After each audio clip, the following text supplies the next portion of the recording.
Hey everyone, in this video I'm going to show you how you can upload a PDF file on Canva. Unfortunately, you cannot upload a PDF file on the blank page. What you can do is there is a option you can do is to just click on create design. After that, now from here you have to choose this upload option. Now click on the upload. Now from upload folder or upload file, click on upload file. As you can see there, just click the PDF file and open it. It will take time to open the file. Right now it is uploading, so just click on view. As you can see here, just click on it is uploading. The file has been uploaded.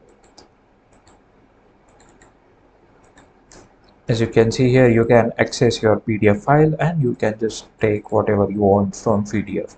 So this is how you can upload a PDF file into Canva. If this video found helpful to you, then subscribe to the channel and thanks for watching.